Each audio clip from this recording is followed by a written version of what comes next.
first time I remember talking to you was when we were coordinating, when you were curating the exhibition at Isika.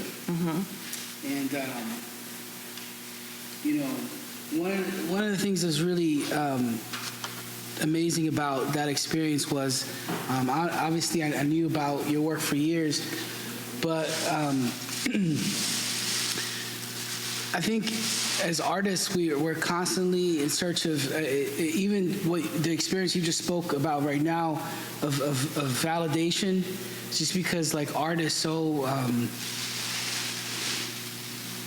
don't know, the way that we talk about art and the way that we, what's the right word for it, evaluate art, you know, and for me, the systems that are in place that tell you whether or not your artwork is good is one thing, but when you get acknowledged by people that you really look up to, it's a whole different sort of ball of wax. And so for me, I've been working for years on the idea of representation, coming from the community that I come from. I'm from a neighborhood in Philly called Kensington, which I actually loved hearing, Winnie, about you talking about going to PCA and that experience. And, you know, it's still a place, the area of Philly that I come from, Kensington, is still a place that struggles a lot with violence and crime. And but if it still feels like home, it doesn't feel like a scary place to me. Like, you know, the other day I was sitting with a group of my students, and I was telling them about a restaurant, Freddy's and Tony's in Philly, where you can get a whole chicken, a big thing of rice, beans. You can get appetizers for everybody for like $20. You can get all that food. And they're like, "Where's it at?" And I said, "Allegheny." They said, "Allegheny? I don't know about that," you know. And so, you know, coming from that place, you know, it was interesting is like I always remember, you know, fire hydrants and hanging out outside and going to the bodega. Like, you know, there's definitely scary parts as a kid, but all I remember is the culture and the community that I grew up in. And so for me, having the opportunity to then wind up going to school for pottery, I don't know if you felt this way, Winnie, but I felt a lot of pressure going to school. Like, I felt like I was representing a lot of people, because a lot of people never got the opportunity to make it to where I made it. And so, you know, when I first got an opportunity to talk to you, you actually explained my work to me, and it was really validating in a way that somebody else was like able to see me, because in all my years going through school to college, I never had a black professor. You know, I had you know, experience where I was really interested in pottery, and when I first started making pottery, it was actually because you know, I was trying to get away from Philly, and I moved to Florida, and I winded up in a community college class, because community college was like $300, and I wanted to meet people that were my age. And I was afraid of like having to write a paper or like having that college experience. So I said, let me take an art class, because I used to do graffiti when I was younger. And I decided to take this art class, and I immediately fell in love with pottery, because there was something about the physical nature of it. It felt like work. It felt like I've been working in a factory since I was a young teen. And so it always felt like whatever I needed to do with my life, it had to be something physical, it had to be something labor related. And so that's how I started off my journey with pottery. And, you know, it's taken me so many places, but I really feel like the thing about my personal work is that it's about representing this community that I'm from. And so for me, it feels much more important than myself whenever I'm working. And that's why, like, even in the things that I make, how I portray, what I portray in my art, it's all about these ideas of showing my culture within a context of the places that I found myself in. There are a group of young people who are doing clay, African American people, people of color, and they are tearing it up. I mean, you look at Roberto's work. I love his work. Roberto didn't tell you, but I had to threaten them that I wasn't going to do the show if they didn't put him in it because he was on the board, right? Yeah. And so they said, oh, no, you can't do that. I said, well, then there's no show. And it was about visual voices. That was your words and your piece have the same strength. So if you ever get a hold of a catalog, it was really a great show. There was a woman that I chose, and I didn't know she came from Hungary. I just knew when I saw the work, she was changed, and I knew it was from, what was going on in the Middle East to women. So when I saw Roberto, we talked in between, and when I saw that this exhibition about a village, and I said, my whole life has been about a village. His whole life has been about a village. And when we talk, and I hope I'm not over speaking, I just think that we both feel that with the way things are in the world, that it really is going to take a village to get this upright again. Is that fair to say? Yes, absolutely. And I don't know if you all saw any films on Roberto, but I was trying to explain this to somebody so you can explain it. The one where you had a wheel thing. Yeah. You explain. So I made this video. It actually happened because when I graduated college, my graduate degree, I didn't get in any residencies. I didn't get a job that I wanted, or any job, and I winded up applying to be in art education at Penn State, and I winded up getting into their PhD program for art education. But as I mentioned earlier, one of the reasons why I was trepidatious going into even applying to college was because in high school, I didn't have to write any formal papers, and so I didn't have that experience. And so imagine going from that to going to art education and having to write serious papers and doing this type of research. And I talked to one of the teachers, and she allowed me to do an art project instead. And so one of the things that I noticed was whenever we would refer to the word, whenever somebody was really creative in college, they would sometimes refer to it as DIY, like do it yourself. But then when it was a black or brown person, a lot of times they would call it ghetto. And where I'm from, we use ghetto as a term of endearment, kind of like this is where we're from. It was kind of like a sense of pride in doing a lot with very little was really what it was. And the right word for it was resourceful. We were a resourceful people. And so I wanted to give a visual representation of what resourcefulness was.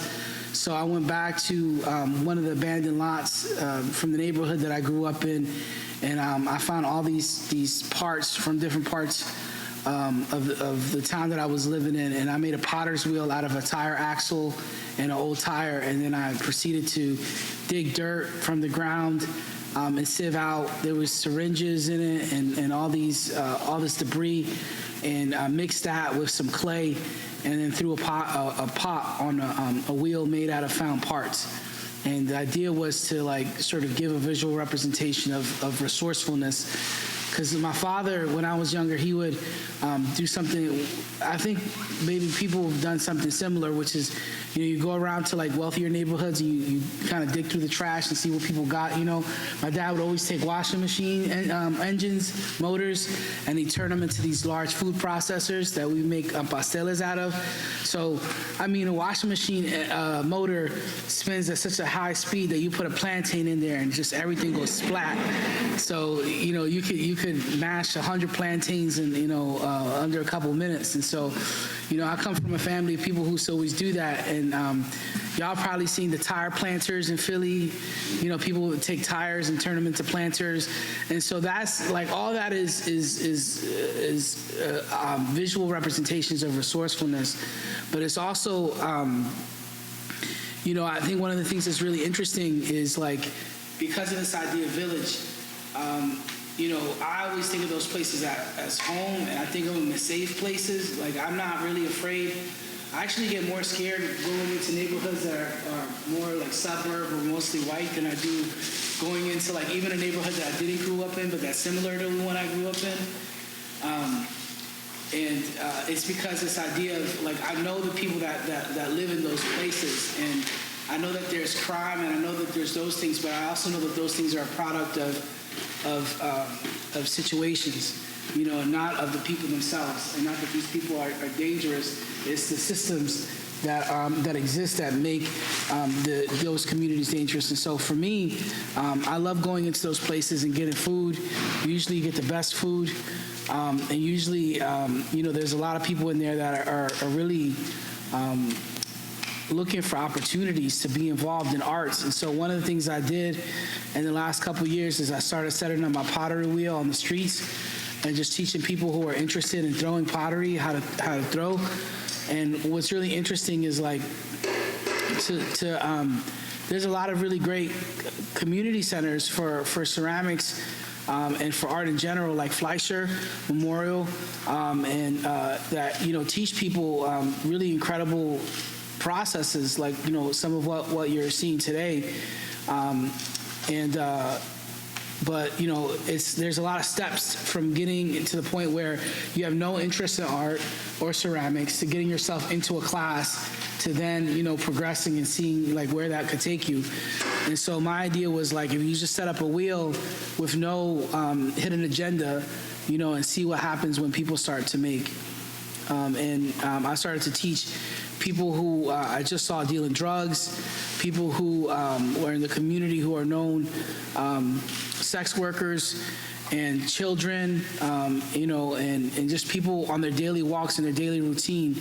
And what's amazing is like, you always hear the responses from people like, I never thought that I would ever get the opportunity to do something like this, because people know what throwing pottery is. I mean, they've seen movies like Ghost, if I hear Ghost one more time. But they've never had the opportunity to like physically do it themselves. And so it's amazing to be able to be a part of a community that creates those opportunities. Yeah, well, I was given I just recently gave a lecture at the Smithsonian Art Museum, and it was really just an artist talk on my work, but I met Winnie afterwards, and I got a copy of an essay from Antigua for last year for the closing ceremony, and part of it was Winnie's story, and also some information on I from what I gathered from that, I needed to be prepared for today. I got a folder, which is always a good sign. But yeah, so right now I'm just kind of breaking. One of the things that I've been doing for a while is, and you can see it in the exhibition here, is I'm thinking quite a bit about what my ancestry and culture has been one that has been transient, and not necessarily transient because of its own autonomy. So my culture has moved around quite a bit. Being Puerto Rican, my ancestry is part. I don't know exactly what part of the continent of Africa because we don't know. But part African, part indigenous, the Taino people of Puerto Rico, Spanish, Portuguese. But when we think a little bit about what the textiles of the community, what textiles of Kensington and Philadelphia look like, right? It's not like you get an idea of the blue and white porcelain of China, or like, what Mexican pottery looks like, or the orange and black of ancient Greece. So one of my jobs in being from this community is trying to identify that. And so thinking about what patterns and what imagery is representative and iconic of that community so that I can include that in terms of how I decorate pots and how I look at pottery. Because as potters, I feel like we're people who make things that last for thousands of years.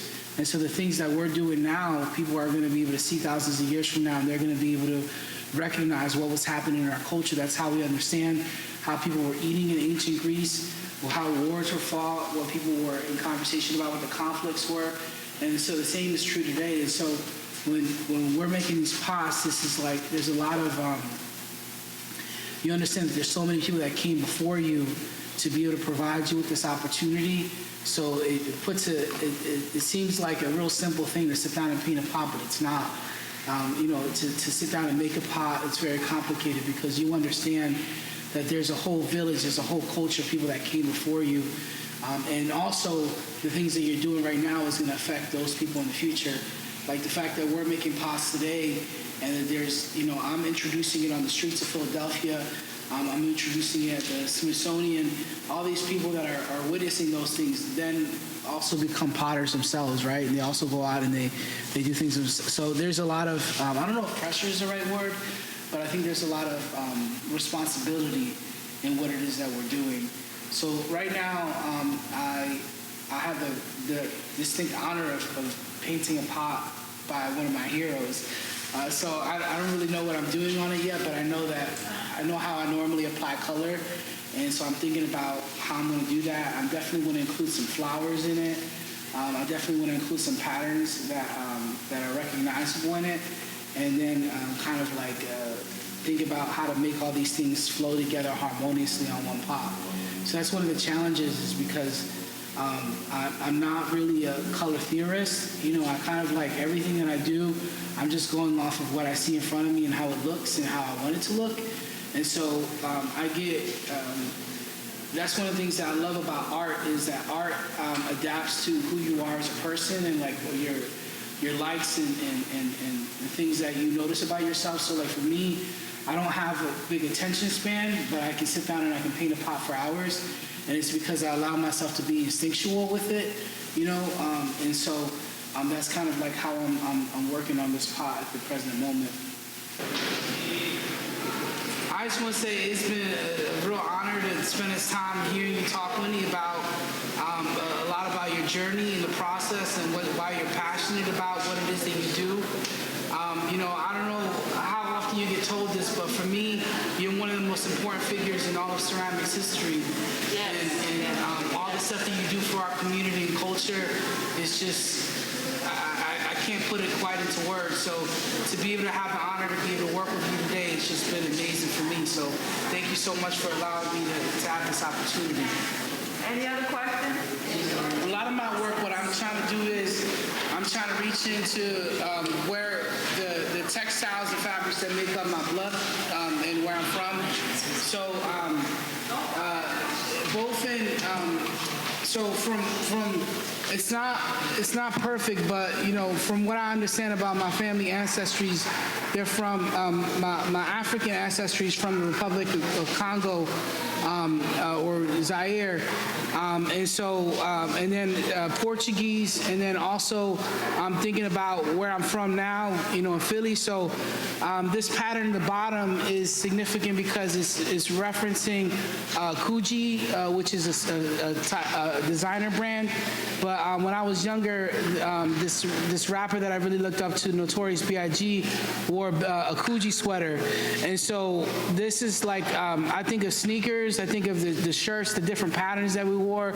So thinking about a pattern that would make sense with that, and then come in and include the blue and white of Portuguese, and then reference both my indigenous and African ancestry with a little bit of these triangles, which, that shape itself is something that you see repeated in a lot of different cultures, that when they were developing these designs, they didn't have any, there was no internet, so that's one of the things that I think is really incredible about art, is when you look at history, you see that it's inherent in us, like the way that people were painting in caves in Lascaux and in South America, 20,000 years apart, with no way to connect with each other, is so identical. And it talks a little bit about how we need to express ourselves as people.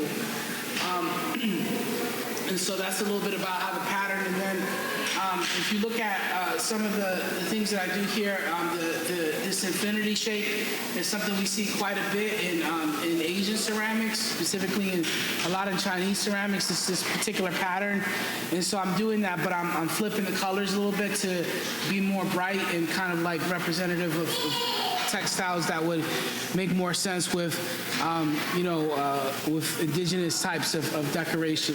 Yeah. Thank you.